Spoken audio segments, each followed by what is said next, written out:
नमस्कार दोस्तों, मैं हूं शिवराज और आपका हमारे YouTube चैनल में स्वागत है। तो दोस्तों, कई लोगों का सवाल रहता है कि हमको उज्जैन जाना है महाकालेश्वर के दर्शन करने के लिए, पर हमको ये नहीं पता है कि हमको किस रूट से जाना चाहिए।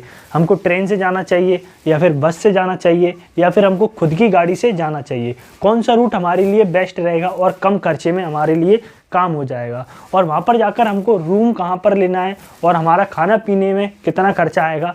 तो इन सारे सवालों का जवाब आपको मिलेंगे इस वीडियो में, तो आप इस वीडियो को लास्ट तक जरूर देखते रहिए। तो दोस्तों, अगर हम बात करें ट्रेन की, तो ग्वालियर जंक्शन से उज्जैन जंक्शन तक कई सारी ट्रेनें चलती हैं। तो उनमें से 2 ट्रेनें ऐसी हैं जो कि रोज़ चलती हैं और सेम टाइम पर चलती हैं। तो मैं उनकी आपको डिटेल दे देता हूँ, फिर उसके बाद आपके रिक्वायरमेंट के हिसाब से आप अपने समय के हिसाब से आप देख सकते हैं।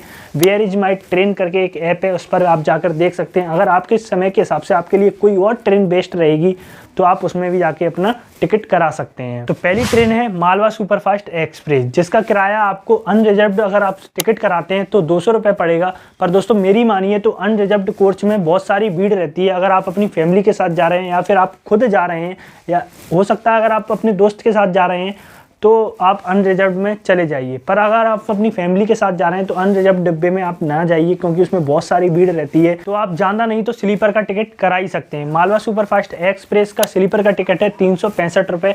अगर हम इसकी टाइम की बात करें तो ग्वालियर जंक्शन से उज्जैन जंक्शन आपको 9 से 10 घंटे में पहुँचा देगी। अगर हम दूसरी ट्रेन की बात करें तो यहाँ पर 2 ट्रेनें अल्टरनेटिव चलती हैं एक ही समय पर। पहली है भिंड रतलाम एक्सप्रेस और दूसरी है रतलाम इंटरसिटी एक्सप्रेस। तो दोस्तों, यह 2 ट्रेनें हैं जो अल्टरनेटिव चलती है, मतलब कि एक ट्रेन आज जाएगी तो दूसरी नहीं जाएगी और दूसरी जाएगी तो वह पहली नहीं जाएगी। इन दोनों ट्रेन का ग्वालियर जंक्शन से निकलने का टाइम सेम रहता है, शाम के 7:50 से सुबह आपको उज्जैन जंक्शन पर 5 बजे पहुंचा देंगी।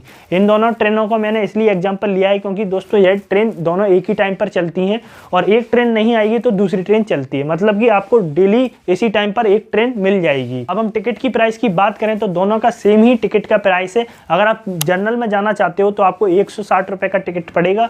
वहीं पर अगर आप स्लीपर कोच में जाना चाहते हो तो आपको 290 का टिकट की प्राइस पड़ेगी। तो दोस्तों, यहाँ पर मैंने आपको 3 ट्रेन के बारे में बता दिया। लमसम वो 2 ही ट्रेन है, मतलब कि 2 उसमें से एक ही टाइम पर अल्टरनेटिव में चलती हैं, मतलब कि एक आती है एक नहीं आती है।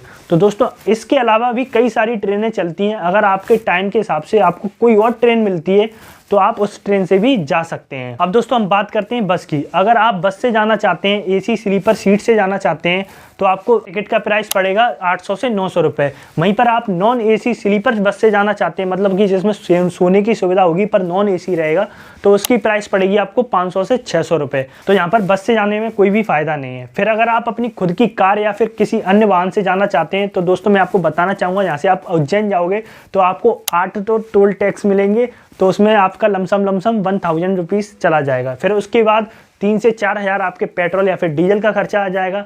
तो यहाँ पर अपनी कार या फिर किसी अन्य वाहन से भी जाने में आपको कोई भी फ़ायदा नहीं है। तो अब कंक्लूजन आता है कि हम ट्रेन से ही जा सकते हैं, अपनी सस्ते में इस यात्रा को पूरा कर सकते हैं और अपनी आनंद भरी इस यात्रा के मज़े उठा सकते हैं। पर दोस्तों, यहाँ पर मैं एक ट्विस्ट की बात बताना चाहूँ तो आजकल ट्रेन के एक्सीडेंट भी ज़्यादा होने लगे हैं। तो दोस्तों, ये तो मजाक की बात थी, आप इसको सीरियसली ना लेना। तो दोस्तों, हम मान के चलते हैं कि हम वहाँ पर पहुँच गए हैं, तो हमको होटल और या फिर रूम कहाँ लेना चाहिए। तो दोस्तों, वहाँ पर होटल या रूम आपको वहीं पर बहुत सारे मिल जाएंगे और उनके प्राइस लमसम 800 से 1500 रुपये के बीच में रहते हैं। तो आप अपनी रिक्वायरमेंट के हिसाब से आप होटल का कमरा देखकर फिर आप अपना एक रूम ले सकते हैं। फिर उसके बाद अगर हम बात करें खाने पीने की, तो वहाँ पर पर्सन का 200 से 250 रुपये खर्चा आपको आ जाएगा प्रतिदिन का। तो दोस्तों, मैंने यहाँ पर आपको जानकारी दे दी है कि आप किस रूट से वहाँ पर जा सकते हैं, आपके लिए कौन सा रूट बेस्ट रहेगा। तो दोस्तों, अगर आपके पास अभी भी कोई भी ऐसा डाउट है जिसको मैंने क्लियर नहीं कर पाया हो तो आप कमेंट कर सकते हैं, मैं उसका डाउट आपको क्लियर कर दूंगा। तो दोस्तों, आज की वीडियो में बस इतना ही था। अगर आपको ये वीडियो अच्छी लगी हो तो चैनल को सब्सक्राइब कर देना, वीडियो को लाइक कर देना। हम मिलते हैं किसी ऐसी वीडियो में, जब तक के लिए जय हिंद, जय भारत।